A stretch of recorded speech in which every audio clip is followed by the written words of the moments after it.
Okay, Virgo. So, three women. Let me just sit with that number for a second before I go anywhere else. Because numbers like that, when they come through specifically, usually mean something. And I want to make sure I understand what before I start describing anyone. When I tuned into your energy today, I wasn't expecting a number at all. I was expecting a general sense of something, some kind of difficulty, some kind of person working against you, the usual shape these readings sometimes take. Instead, what came through almost immediately was this very specific architecture. Three people connected to each other, connected to something they did or tried to do regarding you. Let me stay here because I think understanding the structure of this matters before I get into the consequences part, which is really what the title is pointing at. Uh, the first thing I want to establish is how these three relate to each other, because I don't think this is three separate people who each independently decided to work against you for their own unrelated reasons.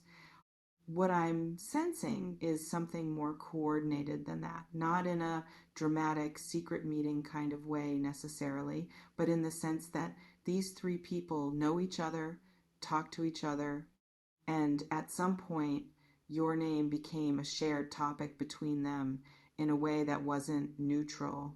I keep getting this image of a kind of triangle with you somewhere outside of it, and these three women forming the points, connected by lines that represent conversations, shared opinions, a kind of mutual reinforcement of whatever narrative they were building.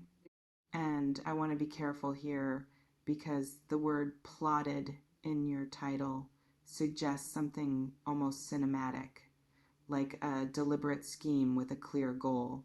What I'm actually picking up is a little messier than that, a little more human, even if the effect was similar. What I think happened is that one of these three started something, an opinion, a comment, maybe a grievance, real or perceived, about you. And rather than that opinion staying contained, staying with just her, it found its way to the other two. And here's the thing about opinions that travel between people who already trust each other: they don't stay the same size, they tend to grow.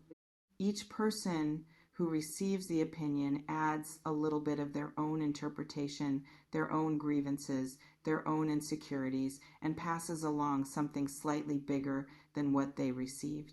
By the time it had moved between all three of them, I don't think what existed anymore resembled whatever the original concern was, if there even was a legitimate one to begin with. What existed was something compounded, something that had taken on a life separate from any actual facts about you. Does that feel like it's tracking with something? A situation where you sensed multiple people seemed to be on the same page about something regarding you in a way that felt coordinated, even if you couldn't prove it. Tell me in the comments, because I think there's a specific group here, and I think you already have a sense of who they might be, even if you haven't said it out loud to yourself yet. Let me try to understand why. Because I don't think people do this kind of thing randomly, and I think understanding the why is actually going to be useful for you beyond just knowing that consequences are coming. What I'm sensing underneath all of it is comparison, not necessarily competition in an obvious, structured sense, like you are all up for the same job or competing for the same person. More like an ambient comparison, the kind that happens just from existing in overlapping circles with someone whose life, whose choices, whose way of carrying themselves creates a kind of mirror that's uncomfortable to look into. I think at least one of these three women has been measuring herself against you for a while, maybe longer than you'd guess. And I don't think that measuring has gone well for her in her own internal accounting, which is part of why this turned into something active rather than just a private discomfort she kept to herself. Here's something I find interesting about how this kind of dynamic works. When someone feels like they're falling short by comparison to another person, there are basically two paths available to them. One is to look at the comparison honestly, figure out what it's actually telling them about their own life, and use that information to grow or change or make peace with where they are. That path is hard. It requires a kind of vulnerability that not everyone has access to in a given moment. The other path is to try to diminish the thing causing the discomfort. If the comparison feels unbearable and growing past it feels too hard, sometimes the easier route psychologically is to convince yourself the comparison isn't valid, that the other person isn't actually as good, as genuine, as deserving as they appear. And once you've convinced yourself of that, even partially, sharing that conviction with other people, especially people who might validate it, becomes a way of reinforcing something you need to be true in order to feel okay about yourself. I think that's what happened here, at least with the one who started it. The other two, I think, got pulled in partly through loyalty to her and partly because once a narrative like that exists and is being actively maintained by someone you're close to, it's easier to go along with it than to question it. I want to talk about what specifically they did because I feel like there's something concrete here, not just vague gossip. What I'm picking up has to do with information being shared that wasn't theirs to share or wasn't being shared accurately. There's a quality of distortion here, things you said or did, probably in contexts that felt private or low stakes at the time, being retold in a way that shifted the meaning. Maybe details left out that mattered. Maybe your tone or your intent recharacterized into something it wasn't. I also feel like there was some attempt to affect how other people see you beyond just the three of them.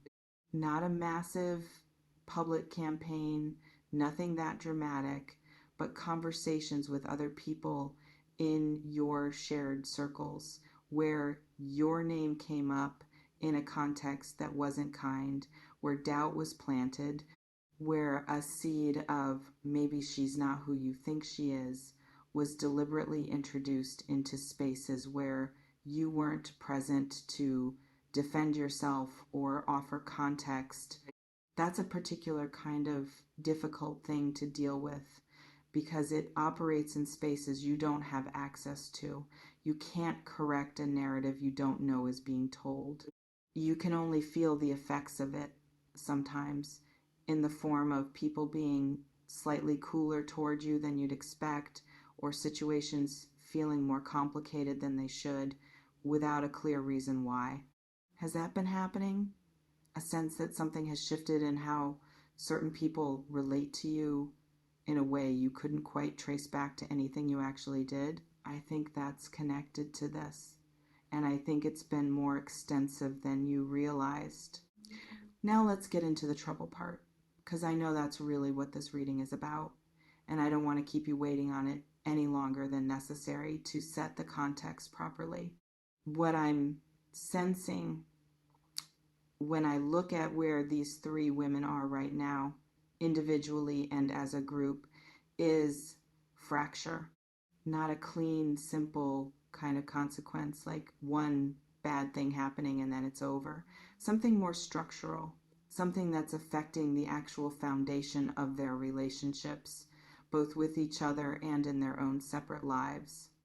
Let me take them somewhat separately because I think the consequences are landing differently for each of them, even though they were operating as a unit. The one I identified as the originator, the one whose discomfort with you started this whole thing, I think she's experiencing something close to what I'd call exposure. Not in the sense of being publicly called out necessarily, though that's possible too, more like the effort she's been putting into maintaining a narrative about you, a narrative that isn't true, is starting to require more and more energy to sustain. Lies or distortions have a kind of maintenance cost. They need to be remembered, kept consistent, defended when questioned. And I think she's reaching a point where that maintenance cost is becoming unsustainable, where the story is starting to have holes in it that even people inclined to believe her are starting to notice. I think people around her are starting to ask questions, not dramatic confrontations necessarily, but small moments of, wait, that doesn't quite add up. Or, didn't you say something different about this before? The kind of small inconsistencies that individually don't mean much, but that accumulate into a pattern that other people eventually notice, even if she hasn't fully noticed it about herself yet. The second woman, the one I describe as having gotten pulled in partly through loyalty, I think her experience of this is different. I think she's starting to feel uncomfortable with her own participation. Like there's a part of her that went along with this because it was easier than questioning it, because the friendship mattered more than the accuracy of what was being said. And now, with some distance, with some time having passed, she's starting to feel the weight of having participated in something that wasn't fair. This is the one I actually feel the most complicated empathy for, if I'm honest. I don't think she initiated anything. I think she got swept into a dynamic that was already in motion and went along with it in a way that's now sitting uneasily with her conscience. The trouble she's facing isn't external necessarily, not in the same visible way the first woman's is. It's more internal. A growing discomfort with her own choices, a recognition, even if she hasn't said it out loud to anyone, that she participated in something she's not proud of. I think this discomfort is going to grow rather than fade. And at some point, I feel like there's a real possibility she pulls back from this dynamic entirely.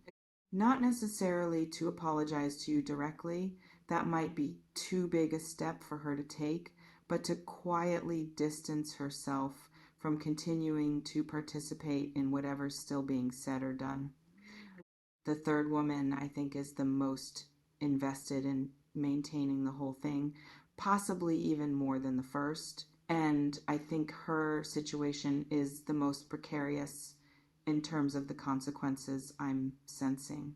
What I'm picking up is that she's been using this dynamic, this shared narrative about you for something specific. Maybe to maintain her position within this group of three, to be seen as loyal, as someone who's reliably on board with whatever the group consensus is. Maybe there's something else going on for her, something unrelated to you specifically, some other insecurity or instability in her life that this group dynamic has been helping her manage by giving her a clear role, a clear sense of belonging, built partly around this shared opposition to you. If that's accurate, then I think what's coming for her as this whole thing starts to fracture, as the first woman's narrative starts losing credibility, is something close to a loss of footing. The thing she's been relying on, this group, this shared story, this sense of belonging built on something external rather than something genuine, is becoming less stable. And I think that's going to leave her feeling more unmoored than the other two, because I don't think she has as much of an independent foundation outside of this dynamic to fall back on. I want to step back for a moment and talk about why this is unraveling now, because I think the timing matters and I don't think it's coincidental. What I'm sensing is that your own energy over recent months has shifted in a way that's made this kind of attack less effective than it might have been before. Not because you did anything specifically to counter it. I don't think you've even been fully aware of the extent of it. But because you've been becoming more solid in yourself in a way that's made you a less reactive target. Here's what I mean by that. Narratives like the one these three women constructed depend to some extent on the target reacting to them, becoming visibly destabilized, anxious, defensive, in a way that seems to confirm whatever the narrative is suggesting. If you'd been more reactive, more visibly affected by whatever ripples reached you, I think this dynamic could have sustained itself for a lot longer because it would have appeared to be working. But I think you've been steady, maybe without even consciously deciding to be. And steadiness in the face of an attempt to destabilize someone tends to starve the attempt of the fuel it needs to keep going. Without visible effect, without confirmation that the narrative is landing, the people maintaining it start to doubt themselves or get bored or start directing their energy elsewhere. And I think that's part of what's happening now. Your steadiness didn't give them what they needed, and the structure they built, which depended on getting something from you, even just a reaction, is starting to collapse from the inside. I want to talk about what you might actually witness in terms of evidence as this continues to unfold. I think you're going to hear things not dramatically, not all at once, but in pieces over time.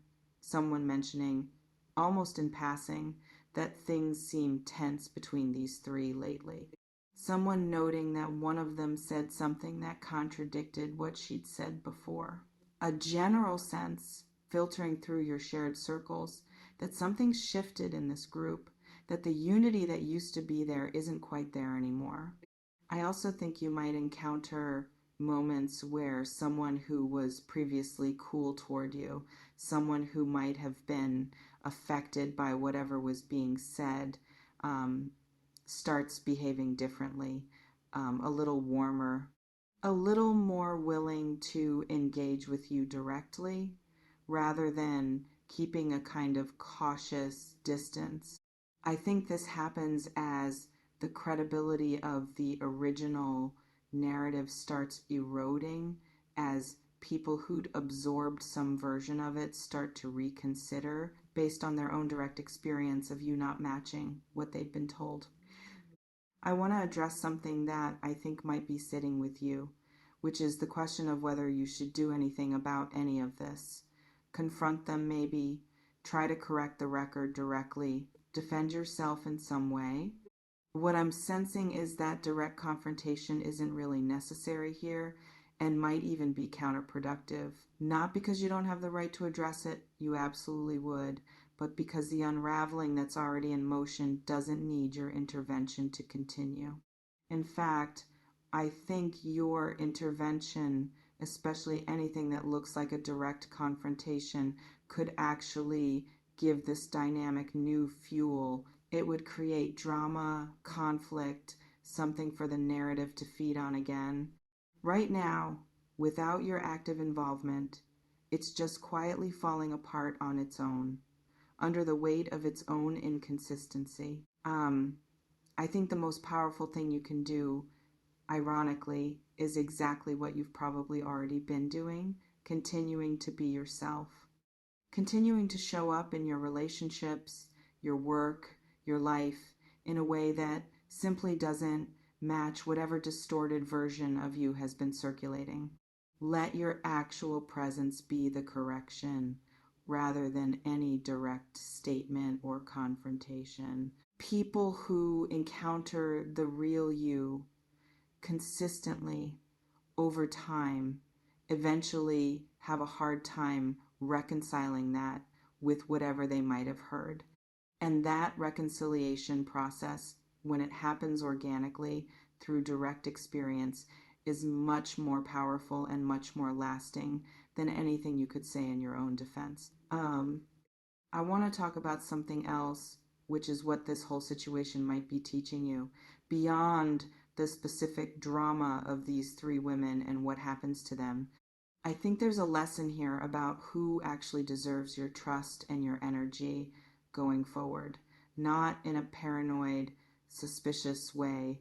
I don't want this experience to make you guarded with everyone, but I think it's worth noticing as this unfolds which people in your life turn out to have been solid, even during a period when there was apparently a narrative circulating that could have affected how they saw you, and which people turn out to have been more easily swayed. I think you're going to learn something valuable about your actual support system through this. Not the people who were nice to your face the whole time, necessarily, but the people whose behavior towards you didn't change, even during whatever window this narrative was most active. Those are the people worth investing in going forward. And I think this experience, painful as parts of it might have been, is going to give you clearer information about who those people actually are than you had before. I want to close with something about the bigger picture here, because I don't want this reading to leave you focused primarily on these three women and what happens to them. I think that's actually the less important part of this story. The more important part is what's happening to you underneath all of this. And what I'm sensing is that you're emerging from this period more solid than you went into it. Not because the experience was easy, I don't think it was, even if you weren't always fully conscious of everything that was happening, but because you came through it without becoming the thing they were trying to make you into. You didn't become reactive or bitter or defensive in a way that would have validated their narrative. You stayed yourself. And that staying, that consistency, is exactly what's causing their construction to collapse now. What happens to them, the specific consequences each of them faces, I think those will unfold largely without your involvement as a natural result of what they built being unable to sustain itself under its own weight. You don't need to watch it closely or track it or feel responsible for managing it in any way. It's already moving toward its own resolution. What matters more is what you do with the clarity this experience has given you about who's actually trustworthy in your life, about your own capacity to stay grounded under pressure you weren't even fully aware you were facing, about the fact that even when people work against you in ways you can't see or control, who you actually are tends to outlast whatever stories someone tries to tell about you instead. The trouble they're in is real, but it's theirs. It was always going to be theirs, eventually, because what they built was never solid to begin with. What's solid is you, and that's not going anywhere.